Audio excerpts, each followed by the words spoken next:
오늘도 주님의 말씀을 통해 하나님 나라를 누리는 복이 있기를 주님의 이름으로 축원합니다. 우리가 지금 남유다의 12번째 왕 아하스에 대해서 지금 보고 있는 가운데 있습니다. 12번째 왕이었던 이 아하스는 유례 없는 악한 왕이었어요. 그의 통치 초기부터 마지막까지 아주 열렬히 우상을 숭배하는 자였죠. 그래서 바알을 섬기고 또 몰렉신을 섬기며 자녀들을 불살라가지고 제사를 드리는 인신제사까지도 행하고 작은 산들뿐만 아니라 모든 나무 및 또 산당들에서 분향하며 우상을 섬긴 그런 왕이었어요. 그러므로 하나님께서 그를 징계하셨어요. 그 징계의 도구로 누구를 삼으세요? 아람과 북이스라엘을 삼는 거예요. 오늘 새벽에도 함께 이야기했지만 그 당시 이제 국제 정세를 조금 이해해야 이 아하스가 왜 그랬는지 또 왜 이런 일들이 벌어졌는지를 안다 그랬죠. 먼저 남유다는 가장 남쪽에 있고 그 바로 위가 북이스라엘이에요. 여기가 북이스라엘이면 여러분들 보기에 이제 이쪽이죠. 북동쪽 여기가 아람이에요. 그리고 더 그 뒤쪽이 아수르예요. 근데 이 아수르가 그 당시 이제 신흥 강국으로 이제 위세를 떨치기 시작을 했어요. 그러니까 주변 나라들을 이제 점점 점령해 나가니까 이제 아람, 북이스라엘 차례로 이제 점령해 올 것을 염려하고 걱정했기 때문에 이 아람과 북이스라엘이 동맹을 맺고 아수르를 대적하고 있는 상황이었어요. 그 가운데 이제 남유다도 동참할 것을 요청하지만 남유다는 거기에 동조하지 않고 이들이 누구를 의지해요? 아수르를 의지해요. 그래서 아수르를 믿고 그 위기를 타개하려고 하는 상황 속에서 아수르의 그러니까 이제 그 신화 국가가 된 거죠. 그러니까 아수르의 모든 것을 따를 수밖에 없어요. 그래서 많은 우상 숭배, 그 시대의 그 풍습 이런 것들을 적극적으로 따라가요. 그래서 새벽에도 이야기했지만 우리가 시대의 흐름을 따라가는 게 굉장히 위험한 일이에요. 물론 그 시대에 유행하는 걸 무시하라는 것은 아니지만 이 시대의 흐름을 무조건 따라가면 안 돼요.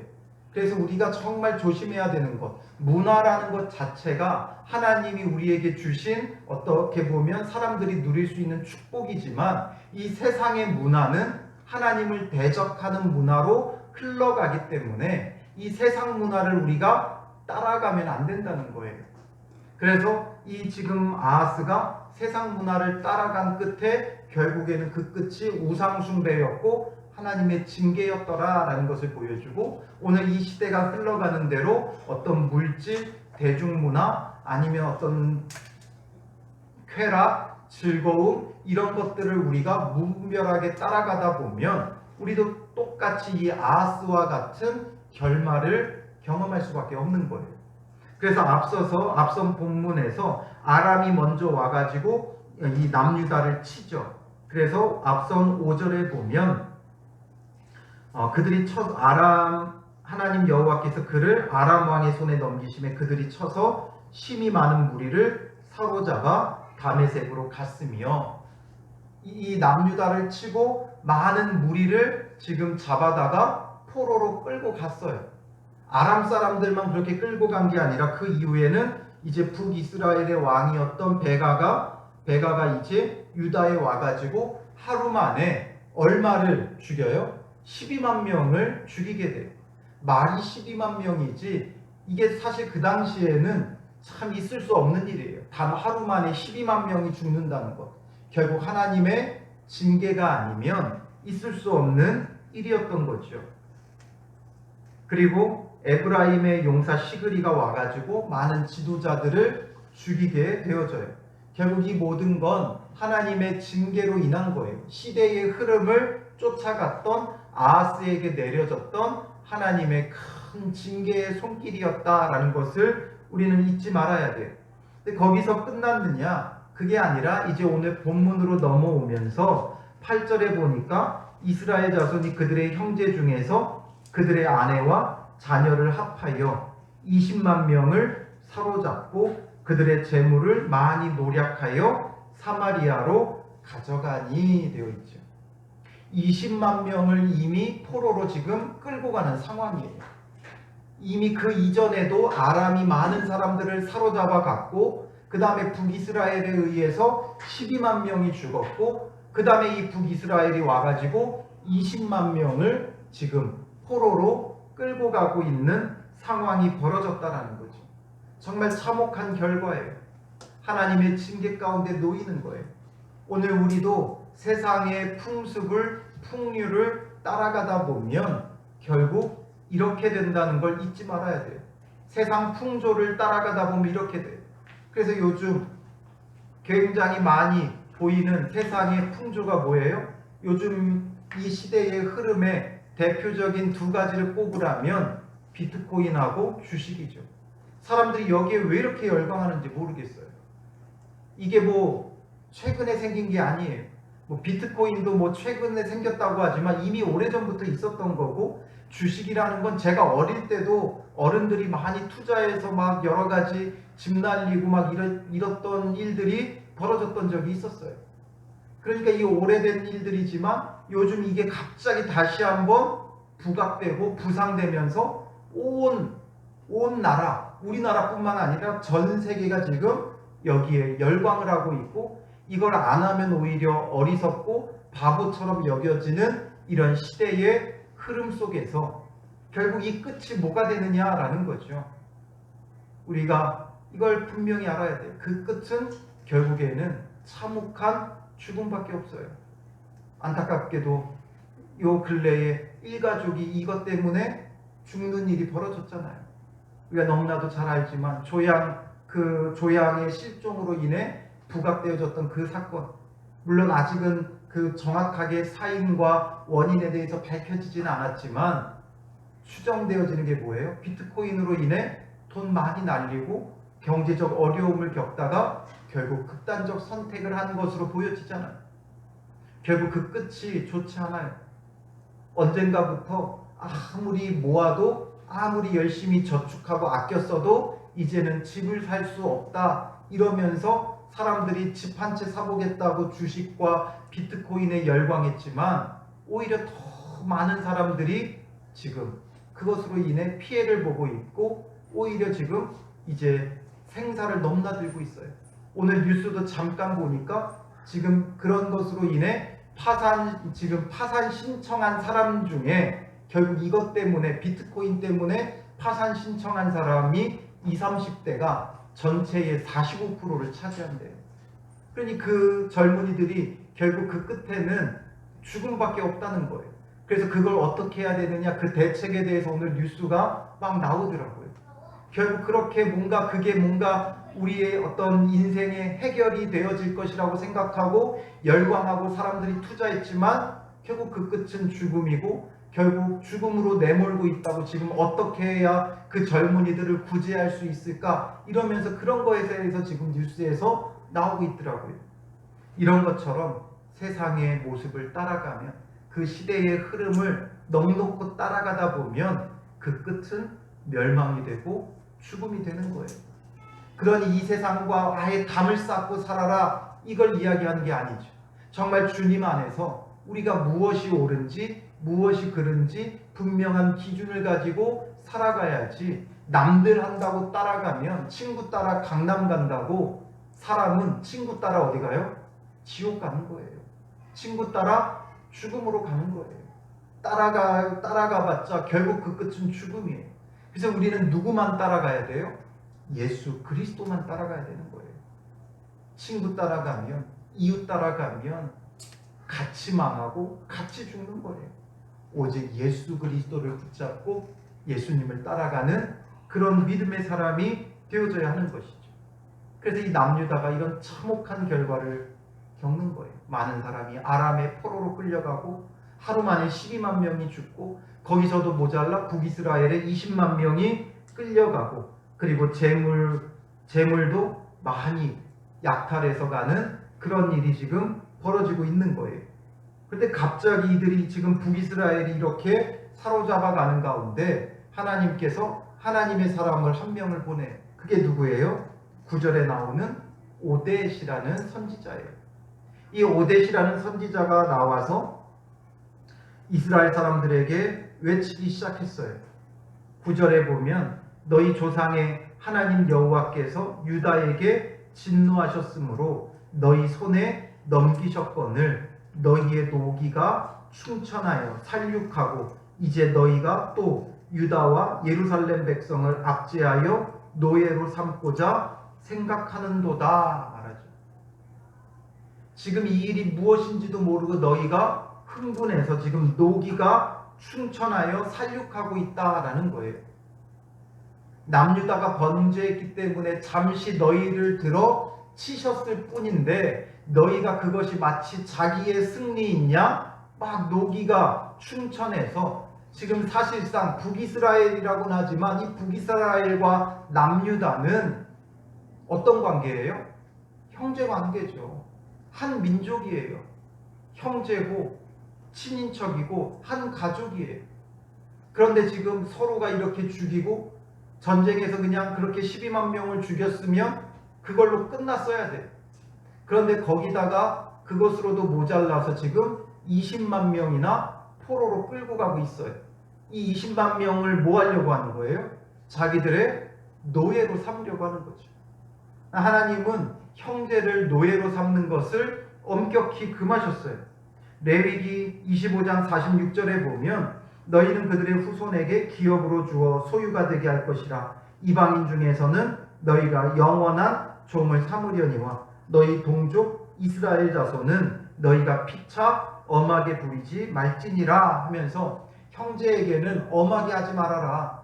그러면서 그 형제들을 노예로 삼는 것을 하나님은 엄격히 금하셨다라는 거죠. 그런데 지금 북이스라엘이 그게 안 보이는 거예요. 자기가 승리했으니까 완전히 자기 발 아래 두고 자기들이 깔아뭉개고 자기들의 노예로 종으로 삼으려고 하고 있는 잘못을 지금 범하고 있다는 거죠. 우리가 이것을 놓치면 안 돼요. 때로는 하나님께서 내가 뭔가 하나님 앞에 바라서가 아니라 누군가를 징계하기 위해 나를 높이실 때가 있어요.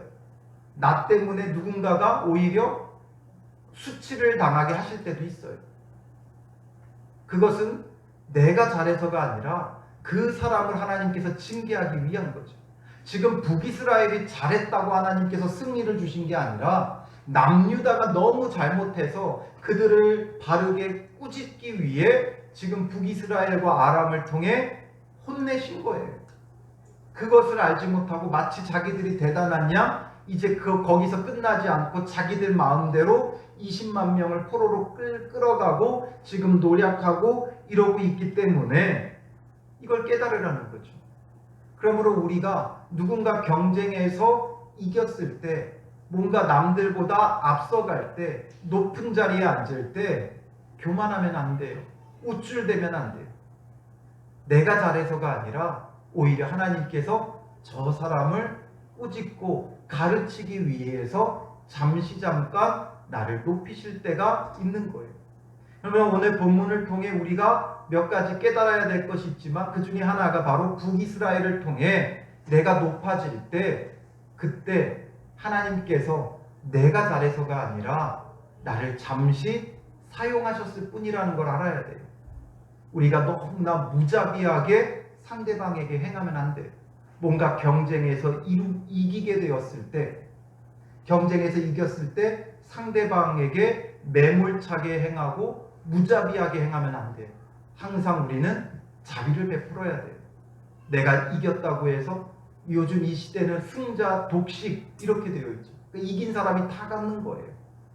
그러나 우리는 이런 시대 속에서도 우리가 이기게 되었을 때 남들보다 더 높아졌을 때 오히려 낮아져서 자비를 베풀고 선을 베푸는 자가 되어져야 돼요.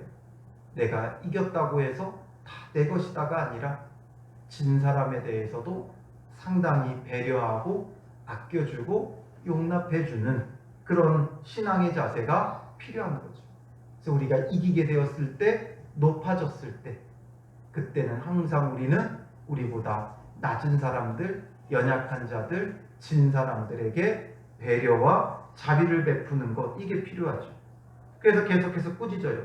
그러나 너희는 너희 하나님 여호와께 범죄함이 없느냐.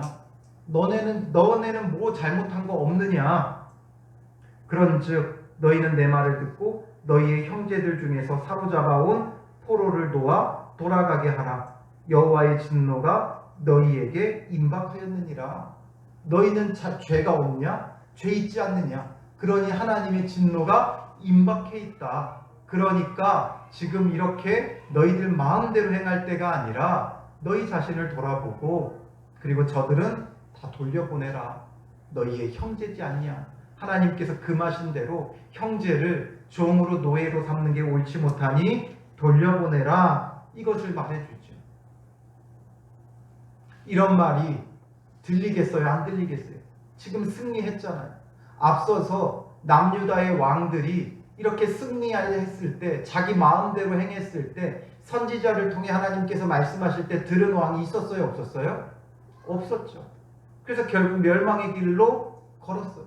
그러니까 북이스라엘도 여기서 만약에 이 말씀을 거부했다면 북이스라엘의 역사도 여기서 끝나버렸을 수도 있어요. 그러나 그 가운데 믿음의 사람들이 있었고 깨닫는 사람들이 있었어요. 북이스라엘 가운데 깨달은 사람들, 12절에 보면 에브라임 자손의 우두머리 몇 사람, 그래서 요하난의 아들 아사야와 무실레못의 아들 베레갸와 살룸의 아들 여히스기야와 하들레의 아들 아마사가 일어나서 전장으로 돌아오는 자들을 막으며, 깨달은 사람들이 가서 그들을 막으면서 어떻게 해요? 너희는 이 포로를 이리로 끌어들이지 못하리라. 너희가 행하는 일이 우리를 여호와께 허물이 있게 함이니 우리의 죄와 허물을 더하게 함이로다. 우리의 허물이 이미 커서 진노하심이 이스라엘에게 임박하였느니라. 이미 우리가 잘못한 것도 많아서 하나님의 진노가 임박해 있는데 이런 죄까지 더하면 더 이상 돌이킬 수 없다라는 거죠. 우리는 지금까지 이렇게 살아왔는데 이거 뭐 하나쯤 더한다고 무슨 문제 있겠어 생각하죠. 그러나 그 마지막 하나가 결국에는 우리 인생을 망치는 거예요. 하나님께서 참고 기다려주시는 때가 있어요. 지금까지 괜찮았다고 내일도 괜찮은 게 아니에요. 하나님의 때가 이르기 전에 빨리 돌이켜야 돼요. 그건 언제예요? 바로 지금 이 순간이에요. 우리가 이제 한 가지 죄만 더하면 하나님의 아주 혹독한 진노와 징계가 우리에게 임할지도 몰라요. 지금 그걸 이야기하는 거예요. 우리가 그동안 범죄한 것도 많은데 하나님의 진노가 임박해 있는데 이거 하나까지 더하면 이제는 우리가 더 이상 피할 길이 없다 이거예요. 우리의 신앙의 자세가 이게 필요해요. 이제 한 가지만 더하더라도 하나님의 혹독한 진노가 우리에게 임할 것이다라는 이 마음을 가지고 더 이상 우리가 범죄치 않는 게 중요하죠. 그러니까 이들이 이것을 통해 깨달았어요. 14절에 보면 무기를 가진 사람들이 포로와 노략한 물건을 방백들과 온 회중 앞에 둔지라. 다 내어줬어요. 방백들과 그 사람들 앞에 내어줬어요. 그리고 여기서 그냥 끝난 게 아니죠. 자 이제 돌아가 이렇게 한 게 아니라 어떻게 하냐 하면 15절에 보면 포로를 막고 노략하여 온 것 중에서 옷을 가져다가 벗은 자들에게 입히며 신을 신기며 먹이고 마시게 하며 기름을 바르고 그 약한 자들은 모두 나귀에 태워 데리고 종려나무 성 여리고에 이르러 그의 형제들에게 돌려준 후에 사마리아로 돌아갔더라 되어 있죠. 그냥 여기서 놓아주면서 돌아가라 한 게 아니죠. 포로로 잡아 끌고 왔으니, 억지로 끌고 왔으니 학대하며 데리고 왔을 거 아니에요. 그래서 옷이 벗겨지기도 했고 신발이 벗어져 없어지기도 했을 것이고 정말 이들이 헐벗고 굶주린 상태로 지금 끌려온 거예요. 그러니까 옷을 입히고 신을 신기고 기름을 발라서 치료해주고 또 연약한 사람은 나귀에 태워서 옮겨주고 이렇게 해서 지극히 아주 정성으로 극진히 저들을 회복시키고 대접하여서 돌려보내는 거예요. 처음에는 억지로 끌고 왔지만 돌려보낼 때는 잘 회복시켜서 돌려보내죠. 여기서 그냥 돌려보내는 것만 해도 대단한데 이들은 이렇게 극진히 살펴서 돌려보냈다는 거예요. 우리가 주변 사람들을 돌아볼 때는 이게 필요해요. 그냥 적당히 행하는 게 아니라 극진히 대접해야 된다는 거예요. 주변에 헐벗고 굶주린 사람이 있다면 적당히 해서 돌려보내는 게 아니라 극진히 대접해야 돼요. 그래서 이들이 이렇게 돌려보냄으로 죄를 더하지 않고 하나님의 진노가 그들 가운데 쏟아지기 전에 멈추게 되어진 거죠. 오늘 우리에게 필요한 건 이런 거예요. 우리의 죄의 길에서 멈춰서야 돼요. 멈춰서야 돼요. 하루라도 빨리 멈춰서야 돼요. 지금 멈춰서야 돼요. 아, 내가 오늘까지만 하고 내일부터 해야 되겠다. 되지 않아요. 지금 멈춰서야 돼요. 다이어트 하는 사람들이 왜 실패해요? 오늘만 먹고 내일부터 하자. 이러니까 실패해요. 다이어트를 하려면 지금부터 해야 돼요. 그걸 못해가지고 자꾸 실패하죠. 죄도 똑같아요. 오늘까지만 쉬자. 오늘까지만 자자. 오늘까지만 예배 빠지자. 그러다 보니까 안 되는 거예요. 자꾸 그게 딜레이 되면 우리의 죄가 더해지고 결국 하나님의 심판이, 하나님의 징계가 우리에게 임할 수밖에 없어요. 그래서 우리에게 중요한 신앙의 자세는 지금 멈춰서야 돼요. 나의 잘못이 무엇이 있는가를 생각하며 지금 멈춰서는 그런 신앙의 자세를 가져야 하는 것이죠. 그래서 지금 북이스라엘은 우리에게 참 좋은 신앙의 모습을 보여주죠. 지금 멈춰서는, 그리고 회복하는, 멈춰서서 그들을 다 회복시켜서 돌려보내는 이 회복의 시간을 갖는 거예요. 그 다음에 이제 남유다의 입장을 한번 생각해 봅시다. 지금 북이스라엘을 통해 우리가 깨닫는 게 이것이라면 남유다를 생각해 보세요. 그들이 잘못해서 하나님의 징계가 임했고 지금 20만 명이 포로로 끌려가는 가운데 있는데 갑자기 북이스라엘 사람들이 돌변을 해요. 그러더니 자기들에게 치료해주고 옷을 입혀주고 신을 신겨주고 먹을 것을 먹이고 또 나귀까지 태워가지고 극진히 보살피며 돌려보내주고 있어요. 정말 놀라운 하나님의 은혜가 그들에게 임한 거예요. 이들이 지금 뭘 잘한 게 아니죠. 뭘 잘해서가 아니에요. 하나님의 징계 가운데 있어요. 그럼에도 불구하고 징계 가운데도 하나님의 은혜가 있다는 거예요.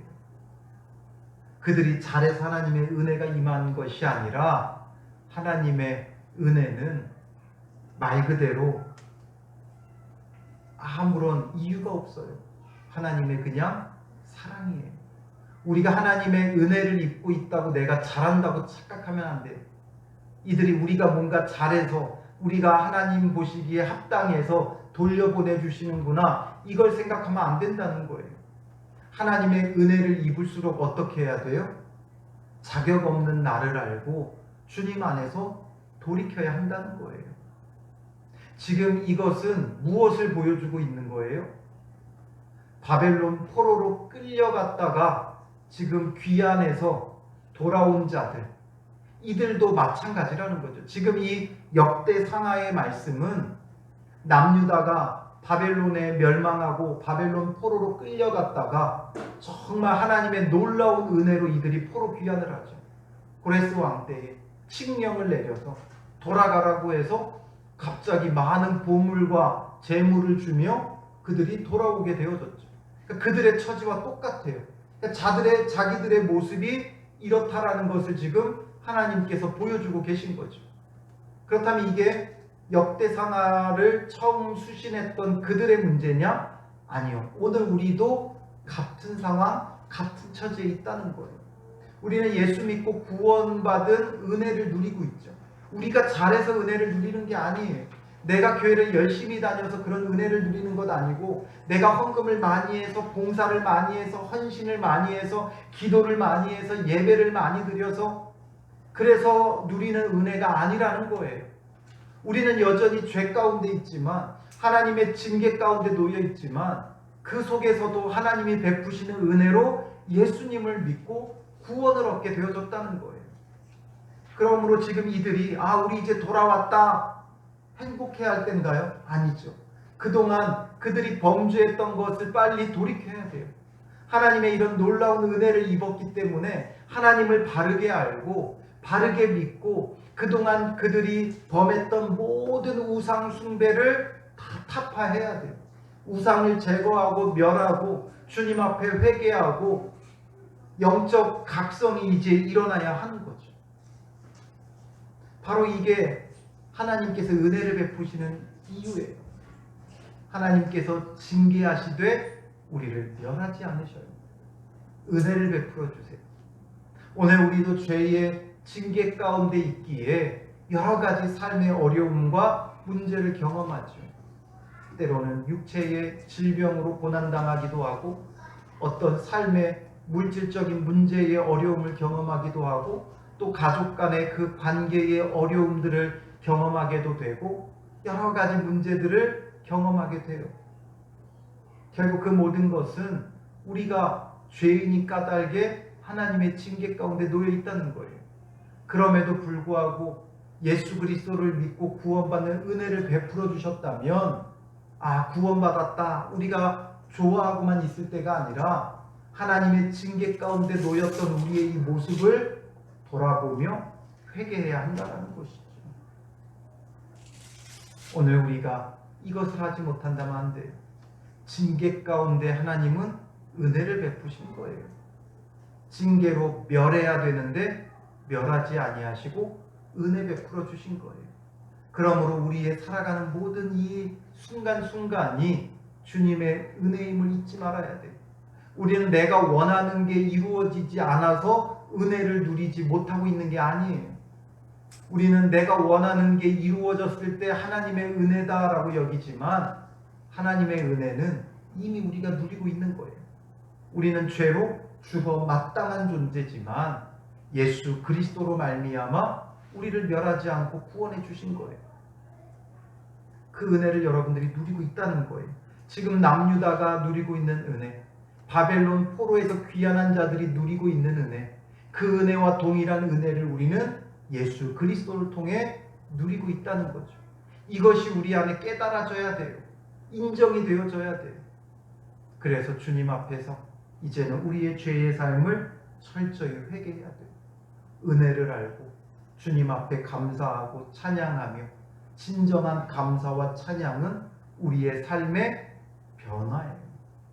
내가 거룩함으로 변화되어질 때 하나님이 찬양받으시는 거죠. 그게 정말 하나님 앞에 감사하는 자죠. 은혜를 아는 자.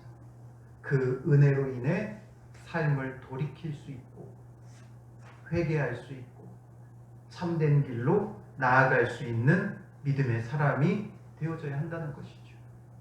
그래서 오늘 우리가 이 말씀을 붙잡고 기도할 때 주님의 은혜를 알게 하옵소서. 그 은혜를 알고 회개하고 돌이키는 자 되게 하옵소서. 내가 잘나서 승리케 하신 것 아니었고 또한 내가 잘해서 구원해 주신 것도 아니었고 그저 주의 은혜였음을 기억하고 돌이키는 자. 우리가 이제는 죄를 하나라도 더한다면 하나님의 진노가 우리에게 임할 것이라는 이 마음을 가지고 정말 깨어있는 자, 회개하는 자, 돌이키는 자 되어져야 하는 것이죠. 그래서 오늘 우리 같이 주 은혜임을 찬양하고 기도할 때 오늘 말씀을 생각하면서 우리의 살아가는 모든 순간이 주님의 은혜임을 우리로 하여금 깨닫게 하시고 그 은혜로 감사하고 찬양하며 우리의 삶을 돌이키게 하옵소서.